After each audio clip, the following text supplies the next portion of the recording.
బుద్ధిగా నడుచుకుంటే, జ్ఞానంగా నడుచుకుంటే, బుద్ధిమంతుల్లాగా సంఘంలో ఉంటే, మనలను చూచి నలుగురు నేర్చుకున్నారంటే మనకది దీవెన. అలా కాకుండా మన యొక్క చెడు కార్యాలు, మన యొక్క చెడ్డ ప్రభావం ఇతరుల మీద పడి నలుగురు పాడైపోతున్నారంటే మాత్రము నాదాబుకు దేవుడు విధించినట్లు, అలాగే ఇక్కడ బయేషాకు విధించినట్లు మన జోలికి దేవుడు వస్తాడు రాడా? మనల్ని పట్టించుకోడా? ఎందుకని వారి మీదే దేవుడు అంత ఉగ్రత చూపించాడు. అప్పుడు ఉగ్రత చూపించిన దేవుడిని నేను ఇప్పుడు ఆరాధిస్తున్నాం మనం. మరి ఎందుకని మనకు భయం లేదు? భయం వచ్చింది.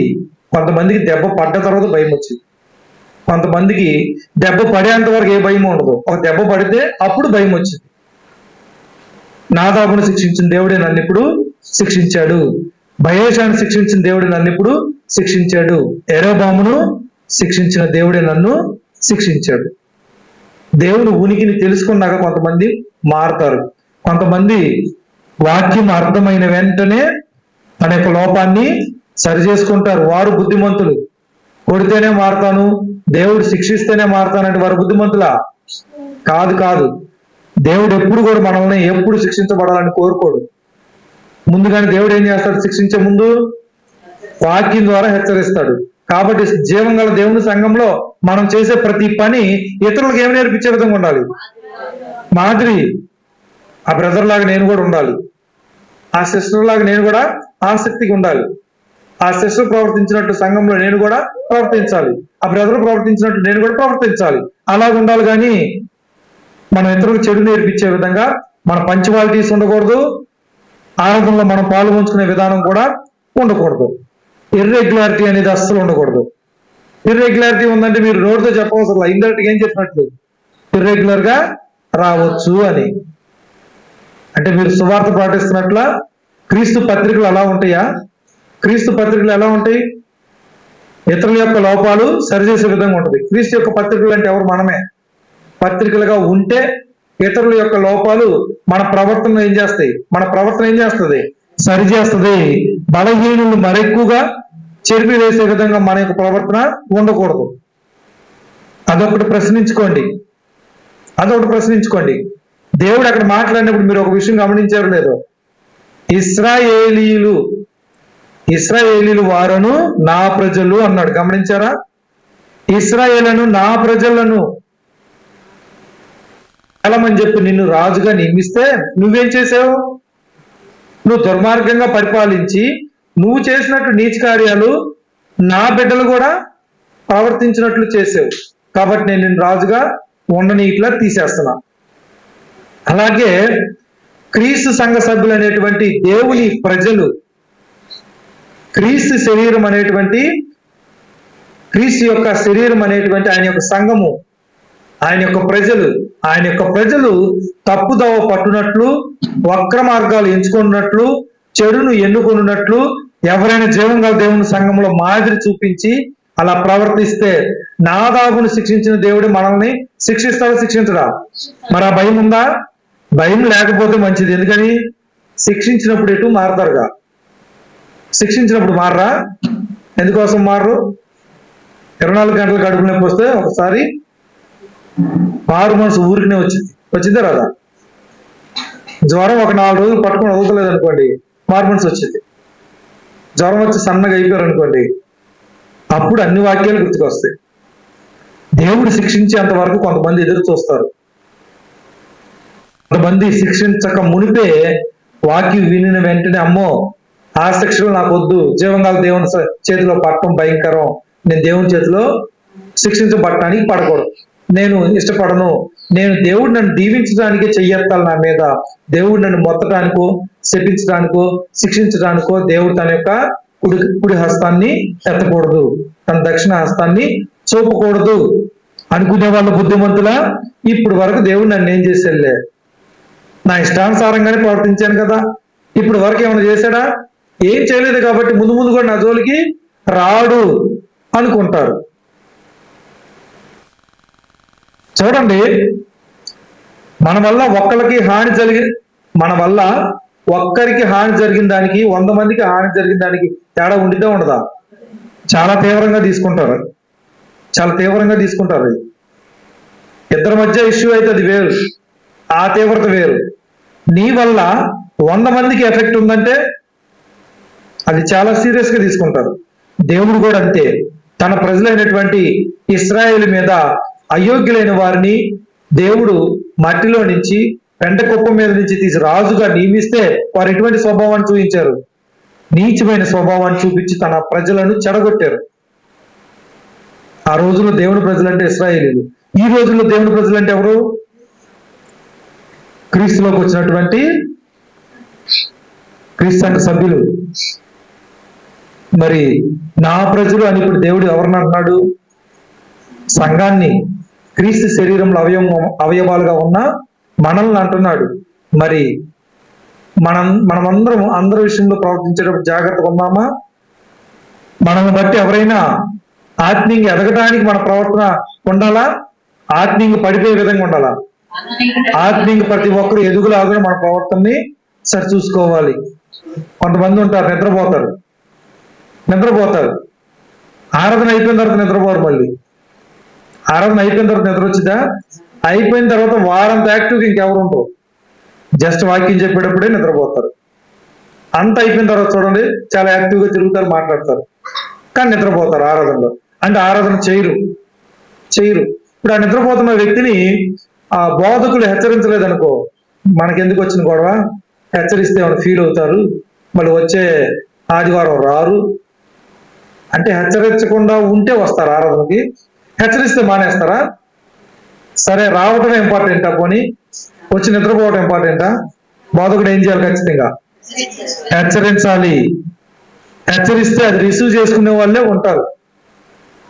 రిసీవ్ చేసుకోలేరు కొంతమంది. హెచ్చరిస్తే ఫీల్ అయిపోతారు, ముఖం మార్చుకొని నెక్స్ట్ వీక్ రారు.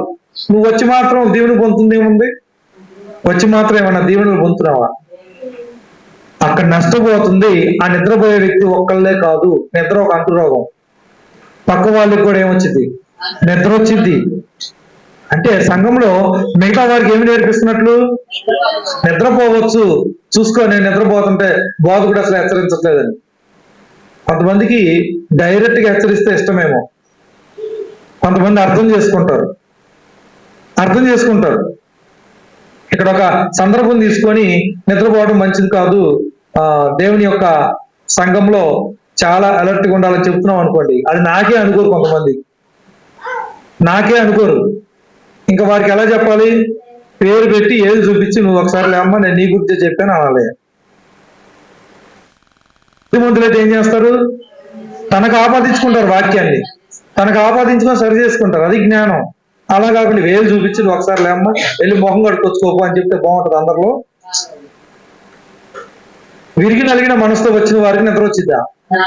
సిద్ధపడి వచ్చిన వాళ్ళకి నిద్ర వచ్చిద్దా? కాబట్టి ఆరాధనకు ఎందుకు వస్తున్నామో కూడా తెలియని వారికి వచ్చింది నిద్ర.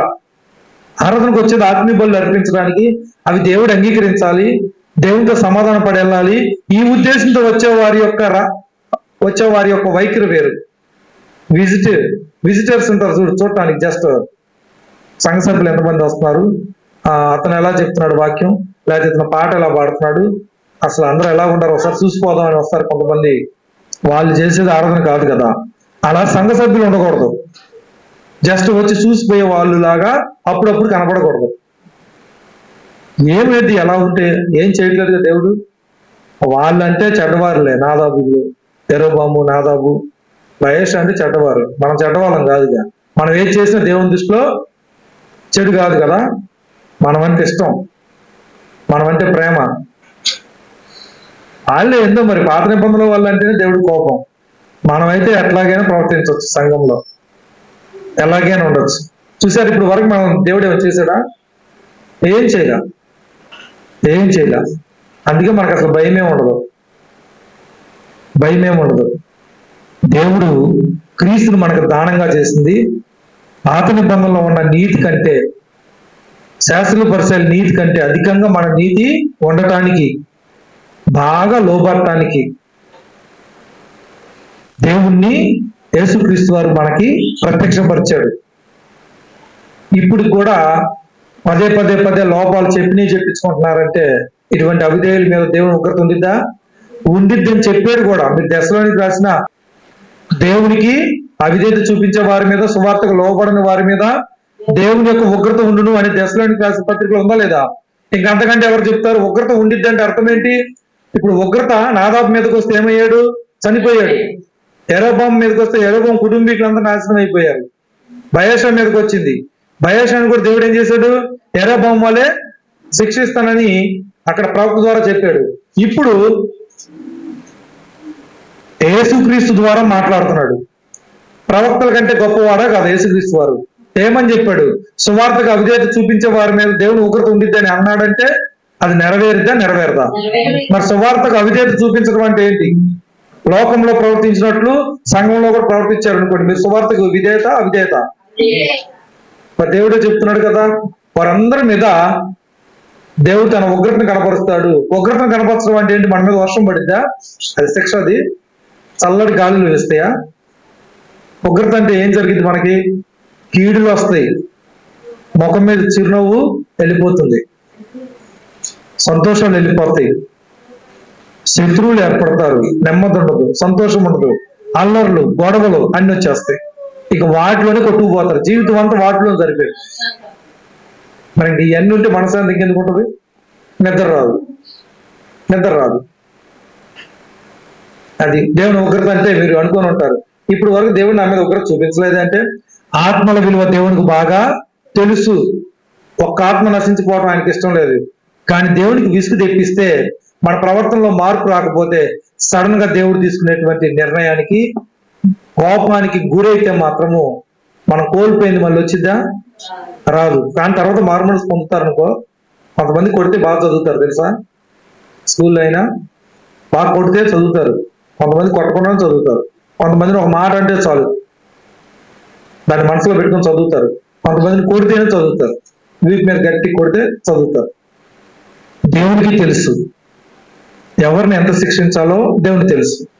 వీరికి ఈ మాత్రం శిక్ష చాలు మారు మనసు పొందటానికి. కొంతమంది మూర్ఖులకి కొంచెం పెద్ద దెబ్బలు అవసరం.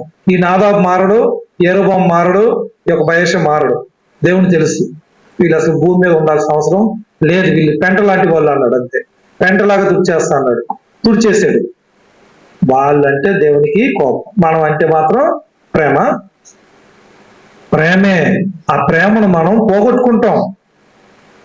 దేవునికి వ్యతిరేకంగా జీవిస్తూ, వాక్యం వినకుండా జీవిస్తూ, వాక్యం నేర్చుకోకుండా జీవిస్తూ, మన యొక్క పనులే ప్రథమ స్థానము, మనకున్న విస్తారమైన పనులే ప్రథము, తర్వాత దేవుడు అనుకునే వారి మీద దేవునికి ఉగ్రత వచ్చిద్దా రాదా? వచ్చిద్ది. తన ప్రియకుమారుని నిర్లక్ష్యం చేసే వారి మీద దేవుని ఉగ్రత ఉండిద్దా ఉండదా? ఉండిద్ది. 6 గంటల సిలువలో వేలాడి మనము పడాల్సిన శ్రమలు ఆయన పడితే దాన్ని హేళన చేస్తూ, క్రీస్తు మరణ పునరుద్ధానాన్ని జ్ఞాపకం చేసుకోకుండా అపవిత్రంగా ప్రవర్తిస్తూ ఉన్న వారి మీద దేవుని ఉగ్రత హఠాత్తుగా రాకపోవచ్చు. దేవుడు సమయం ఇచ్చి మారు మనసు పొందకపోతే వారి మీద ఉగ్రత వస్తుందా రాదా? యరొబాము మీద ఒకేసారి వచ్చిందా? యరొబాము కుటుంబీకుల మీద ఒకేసారి వచ్చిందా? తన దుర్మార్గతను విడిచిపెట్టకుండా కొనసాగించాడు. మనలో కూడా సంఘంలో మన ప్రవర్తన మార్చుకోకుండా చేసిన తప్పే పదే పదే చేసే వాళ్ళు ఉన్నారా లేరా? ఉన్నారా? నేనే అని అనుకుంటారు ఎవరికాళ్ళు. ఉన్నారన్న మాట ఎవరైనా చెప్తారు కదా, ఎందుకంటే తన గురించి కాదు కదా అది. ఉన్నారంటే ఎవరు అని. ఉన్నారు అంటే ఎవరు? నేను తప్ప ఇంక ఎదుటోళ్ళని. చేసిన తప్పే పదే పదే చేసేవాళ్ళు, దేవునికి విసుగు పుట్టించేటువంటి పాపాలు చేసేవాళ్ళు లేరా? ఉంటారు. ఆత్మతో సత్యంతో ఆరాధించకుండా జస్ట్ శరీరం మాత్రం ఇక్కడ పెట్టుకునే వాళ్ళు ఉంటారో ఉండరా? హృదయం నుండి వేరే తలంపులు ఆలోచనలతో కూర్చునే వాళ్ళు ఉంటారో ఉండరా? ఉంటారు. కానీ 1 ఆఫ్ ది మెంబర్ లాగా ఒక చైర్ లో కూర్చొని ఒక చైర్ ఫిలప్ చేస్తారు అంతే. అనా కదా? వారు ఆరాధన చేస్తున్నట్లు కాదు. రిపీట్ అవుతూ ఉంటే దేవుని ఉగ్రత వచ్చినప్పుడు మీరు కూడా ఏమనుకోవాలి? నా చేతులారా నేనే మారు మనసు పొందకుండా ఎక్కువ కాలం కొనసాగించి దేవుని ఉగ్రతకు నేను గురి అయిన కాబట్టి ఎవరిని అనటానికి లేదు, ఈ శిక్ష అనుభవించడానికి నేను పాత్రున్నే అని అనుకుంటారా? అందరి మీద నిందలేస్తారా? చిన్నపిల్లలను పడేయండి, పడేయకపోయినా వాళ్ళు ఏమని చెప్తారు? నువ్వే పడేసావంటారు. వాళ్ళ మమ్మీకి ఏమని చెప్తారు? ఏంటమ్మా ఏడుస్తున్నావు, పడ్డావా అని అనరు. ఎవరు పడేశారో అని అడుగుతారు. వాళ్ళంతటా వాళ్ళు పడిగోరా, వాళ్ళంతటా వాళ్ళే పడి ఏళ్ళు ఎటు చూపిస్తారు, పక్కనే ఉంటే వాళ్ళకి ఏళ్ళు చూపించి వీళ్ళు పడేశారు అంటారు. అవునా? అలవాటు మనుషులకి యథార్థంగా ఒప్పుకోవటం అనేది ఉండదు. ఎవరో ఒకరి మీద తోసేస్తారు. మనకి శ్రమలు కష్టాలు వచ్చినప్పుడు ఎవరి మీద తోసేయొద్దు. నేను దేవుడు చూస్తుండగా నా ప్రవర్తన నేను మార్చుకోలేదు. దేవుడు సమయం ఇచ్చినా కూడా నేను పరిశుద్ధతను పెంచుకోకుండా అలాగే ఒక వికలాంగుల్లాగా ఉండిపోయాను, వాక్యాన్ని అనుసరించలేదు. కాబట్టి నాకు ఈ శిక్ష తగును అనుకోండి. ఎవరి మీద కోపం రాదు, ఎవరి మీద కోపం రాదు. కొంతమంది ఉంటారు, రాతి నేల మీద పడ్డ విత్తనాలు కదా, రాతి నేల మీద పడ్డ విత్తనం తొందరగా ఒప్పుకుంటారు, వాక్యం తొందరగా తప్పిపోతారు. శ్రమ వచ్చినప్పుడల్లా ఆరాధనకు వస్తారు, శ్రమ పోయినప్పుడు మానేస్తారు. మళ్ళీ శ్రమ వచ్చింది, మళ్ళీ ఆరాధనకు వస్తారు, శ్రమ పోయిద్ది, మళ్ళీ మానేస్తారు. స్పీడ్ అనమాట, అంతా స్పీడ్ ప్రాసెస్. అంటే మరి ఈ ఆరాధన ఎవరు చెప్పారు నాకు తెలియదు. బాధ వేసినప్పుడల్లా ఆరాధనకు రావటం అంట, బాధ పోయిన తర్వాత మళ్ళీ లోకం అంట, మళ్ళీ బాధ వస్తే పరిగెత్తుకుంటా దేవుని సన్నిధికి అంట. ఇటువంటి మందిరాలు ఎక్కడ ఉన్నాయో మరి. బట్టి యెరొబోము చేసేటువంటి, నాదాబు చేసేటువంటి పాపాలు ఈ రోజుల్లో మనం చెయ్యము. కానీ పాపం అనగా ఆజ్ఞాతిక్రమం. కాబట్టి వారు ఆజ్ఞను అతిక్రమించారు. మన స్థాయిలో మనం ఆజ్ఞలు అతిక్రమిస్తున్నామా లేదా? అది పాపం. చిన్న పాపం ఏంటి, పెద్ద పాపం ఏంటి? ఆజ్ఞను మనం అతిక్రమిస్తున్నామంటే పాపము. ఆ పాపాన్ని కొనసాగిస్తూ ఉన్నారంటే, దేవుడు సమయం ఇచ్చినా కానీ మారు మనసుకి ఇంకా కొనసాగిస్తూ ఉన్నారంటే మాత్రము సంఘ సభ్యులకు కూడా శ్రమలు తప్పవు. మరి ముఖ్యంగా దేవుడు ఎవరిని పట్టించుకుంటాడు? లోకంలో వారికి తీర్పు అయిపోయింది. క్రీస్తు సంఘ సభ్యులే ఆయన ప్రజలు. ఆయన ప్రజలను ఆయన పట్టించుకుంటాడు. ఇశ్రాయేలు వారిని వదిలిపెట్టాడు దేవుడు. రాజులు చేసినటువంటి పాపం ఇశ్రాయేలు వారు కూడా చేస్తే వీరిని ఎవరికి అప్పచెప్తున్నాడు? ఇప్పుడు అన్య జనుల్లోనికి చెదరగొడుతున్నాడు. అంటే పాలు తేనె ప్రవహించే దేశంలో ఉన్న సురక్షితమైనటువంటి ఆ యొక్క వాతావరణాన్ని పోగొట్టుకున్నారా? మన జీవితాల్లో కూడా అంతే. సంతోషకరమైన సురక్షితమైనటువంటి ఎంతో హ్యాపీగా ఉండేటువంటి లైఫ్ ని చేతులారా మనమే దేవుని ఉగ్రత వచ్చినట్లు చేసిన పాపమే చేసి దేవునికి విసుగు తెప్పించి ఆరోగ్యకరమైన వాతావరణాన్ని పోగొట్టేసుకుంటాం. మన జీవితాల్లోకి అన్యులు వచ్చేలాగా, అన్యులు మన జీవితాన్ని పరిపాలించేలాగా, అపవిత్రమైన పనులు చేయలాగున మన యొక్క జీవితాన్ని మనమే పాడు చేసుకుంటాం. కారణం ఏంటి? విధేయతలు, మారు మనసు లేని ప్రవర్తన, చేసిన తప్పే పదే చేయటం వల్ల పరిశుద్ధాత్ముడు ఎప్పుడైతే వెళ్ళిపోతాడో, హృదయం అంధకారం అవుతుందో, వారి జీవితాల్లో మేలు అనేది ఇంకా ఉండదు. మేలు అనేది ఉండదంటే ఏముంటాయి? కీడులు ఉంటాయి. ఇంకా వాళ్ళ దగ్గర వీళ్ళ దగ్గర ఏడ్చుకుంటూ చెప్పుకుంటారు కష్టాలు.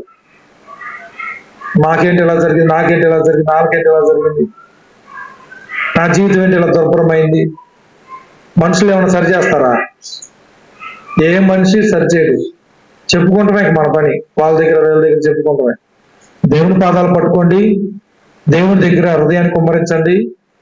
మనం చేసేటువంటి దేవుని బాధ పెట్టే పనులన్నీ తలపోసుకొని దేవుని వద్ద ఒప్పుకొని వాటిని విడిచిపెట్టేసి ఇంకా మరలా ఇవి రిపీట్ అవ్వవు అని సిగ్గుపడి మారు మనసు పొందండి. మరలా దేవుడు వాటిని సరిచేస్తాడు. చాలా మంది అలాగూ చెయ్యరు. మనుషుల మీద ఆధారపడతారు, డాక్టర్స్ మీద ఆధారపడతారు, సొమ్ము డబ్బుల మీద ఆధారపడతారు, ఇన్సూరెన్స్ మీద ఆధారపడతారు జీవితం బాగుంటుందని. ఏవి కూడా మీకు మనశ్శాంతిని, సంతోషాన్ని ఇవ్వవు. దేవుడు మాత్రమే ఇస్తాడు. సమస్తాన్ని దయచేసే దేవునికి ప్రథమ స్థానం ఇవ్వండి. దేవునిపై ఆధారపడండి. పాత నిబంధనలో ఆ యొక్క ఇశ్రాయేలీల రాజులు చేసినటువంటి ఆజ్ఞాతిక్రమాలు మనం చేసి దేవుని ఉగ్రతకు పాత్రులయ్యి తమ యొక్క జీవితాలను, ఆత్మీయ జీవితాన్ని అస్తవ్యస్తం చేసుకోవద్దని మనవి చేస్తూ సెలవు తీసుకుంటున్నాను. అందరికీ వందనాలు.